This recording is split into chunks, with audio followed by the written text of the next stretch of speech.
जय श्री राधा रानी सरकार की, जय श्री कृष्ण भगवान की, जय कार्तिक मास महत्म्य की।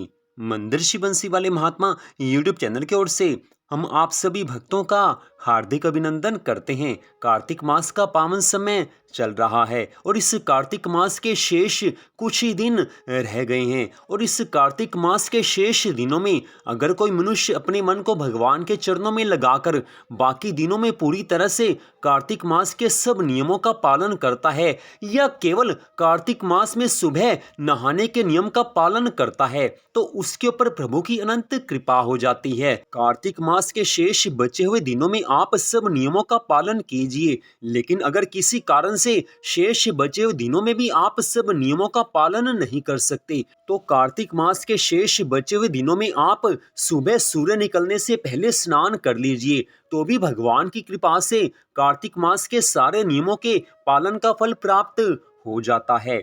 तो कार्तिक मास महत्म्य के अध्याय 1 से लेकर अध्याय 29 तक की कथा को आप हमारे चैनल पर पहले ही सुन चुके हैं, तो अब हम आपको सुनाने जा रहे हैं कार्तिक मास महत्म्य के 30वें अध्याय की परम सुंदर कथा। अध्याय 30 की कथा आज हम आपको सुनाने जा रहे हैं, जो कि इस प्रकार है। बोल श्री राधा कृष्ण भगवान की जय, बोल कार्तिक मास महत्म्य की जय।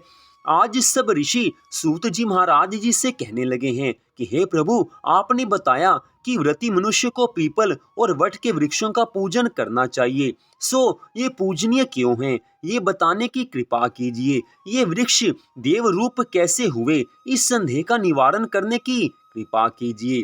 सब ऋषियों के इन वचनों को सुनकर सूत जी महाराज कहने लगे हैं कि हाँ, मैंने जो आपको बतलाया कि पीपल का वृक्ष भगवान विष्णु और वट का वृक्ष भगवान शिव तथा पलाश ब्रह्मा जी के रूप हैं, ये बात बिल्कुल सत्य है। इस संबंध में आपको एक कथा सुनाता हूँ।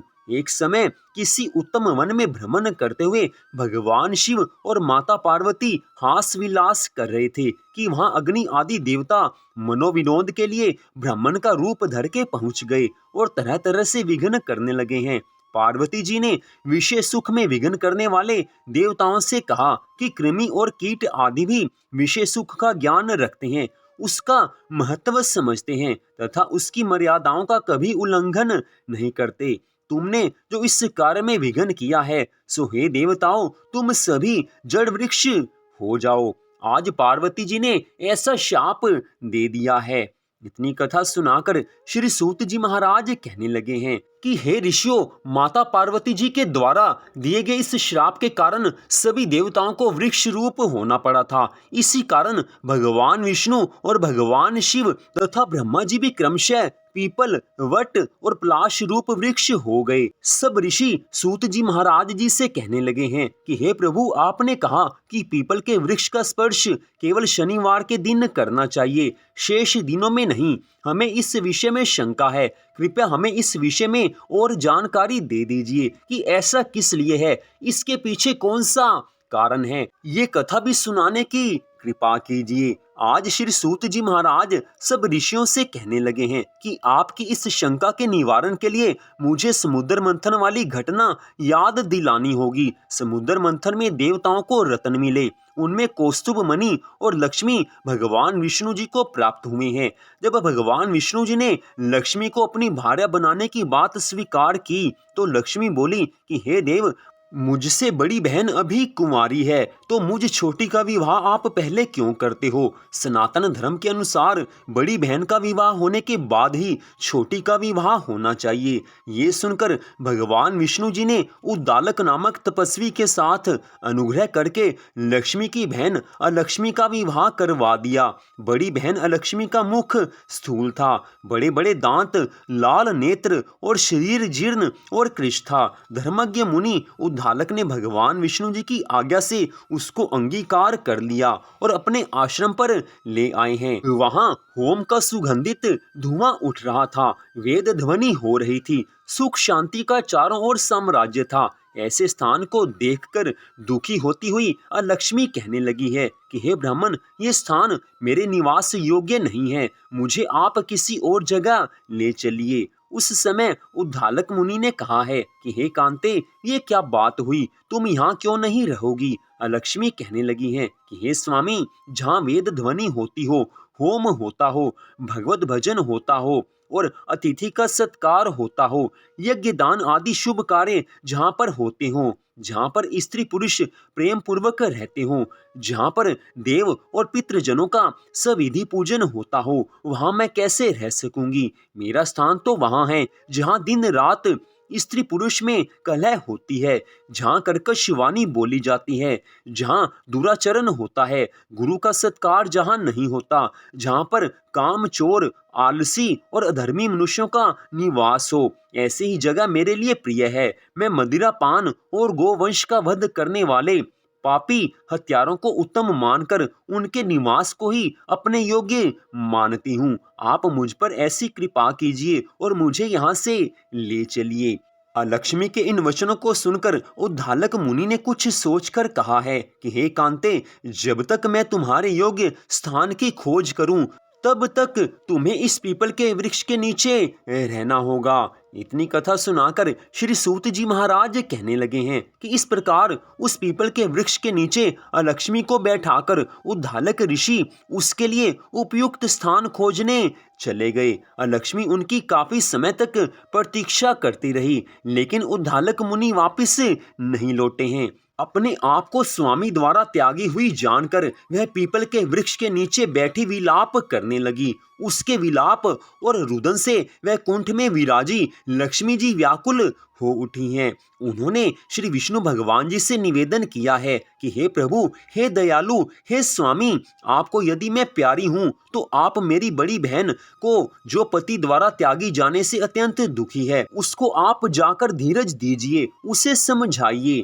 तब भगवान विष्णु लक्ष्मी जी के साथ वहां पहुंचकर अलक्ष्मी से ये वचन कहने लगे हैं कि हे अलक्ष्मी, तू चिंता क्यों करती है? तू इस पीपल को ही अपना आश्रय स्थान जान, यहीं पर तू रह। यह मेरे अंश से उत्पन्न है, मेरा ही स्वरूप है और मैंने तुझे ये स्थान दे दिया है।